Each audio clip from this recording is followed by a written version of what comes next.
You're in the business of turning points.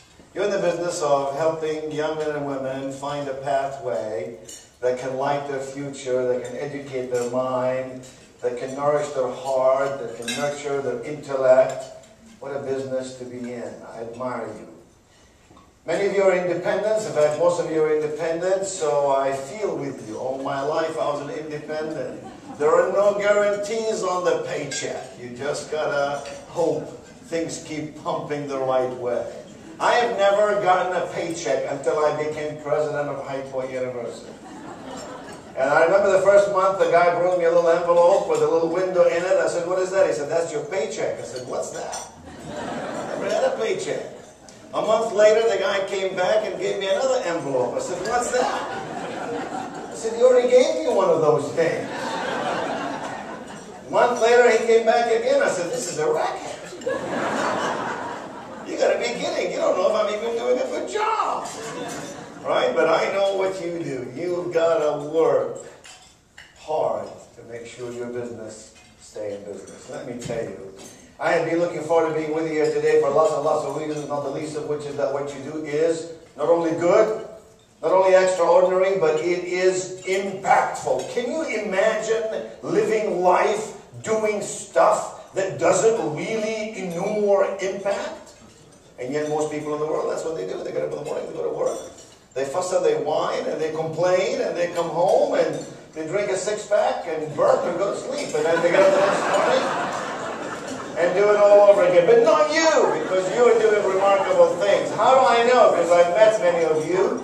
Because the 110 of you who came early and got up at 5 in the morning and came to visit us at High Point University up the road a piece on Monday morning and Tuesday morning, I salute you today and thank you for visiting our campus. To the others, you have a standing invitation. You can come in anytime you want to. If you don't want to take the bus at 5 o'clock in the morning, we'll send a helicopter to pick you up. Now, folks, I said you are in the business of turning points. Let me tell you about a couple of turning points in my own life. I was 6 years of age. Only 6 years of age when my daddy died. And he had been sick all the years prior to his death. And along the path of life, I've done some of this and some of that, and people have written a lot of profiles about me, and they always want to ask me this question, you know, if you could change one thing in your life, what would be the one thing you'd want to change most in your life? I know the answer to that question. If I had the power to change something in my life, I would have much rather have had a dad. A dad who would have seated me in his lap, read me a book, sang me a song, thrown me a ball, taken me to the circus, or just talked with me man to man. But that was not my fate, and that is exactly my point. Turning point. Have you realized in life that sometimes out of adversity emerges abundance? It's amazing. When you have the most problems, when you have so much adversity, when you think the world is coming to an end, when we're most open to it, abundance just flows our way like a rainbow with its spectacular colors and its enormous promise for a better tomorrow. There was my mother.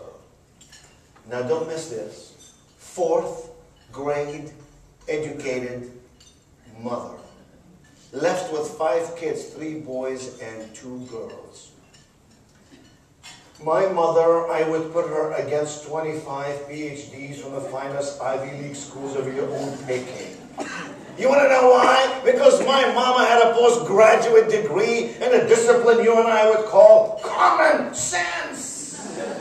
Someone said, you know, the trouble with common sense, it ain't as common as it used to be. Let me tell you, dear friends, my mama knew her stuff. She would work day and night to feed us and to clothe us and to instill in us values for living and principles for life. For example, my mother would say to me something like this: Nido, if you want to be a great person, you must first walk hand in hand and side by side with people who are great. That simply meant if you want to be happy, hang around people who are happy. If you want to be successful, be in the midst of people who are successful. She'd say, if you want to be rich, find out what poor people do and don't do it.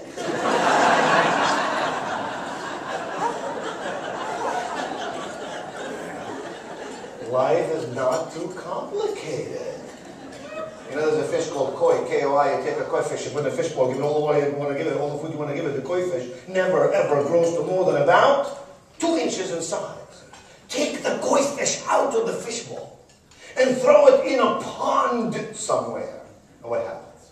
The koi fish grows to about 1 foot in size. Moral of the story. The koi fish grows proportionately to the environment in which it lives. True of you,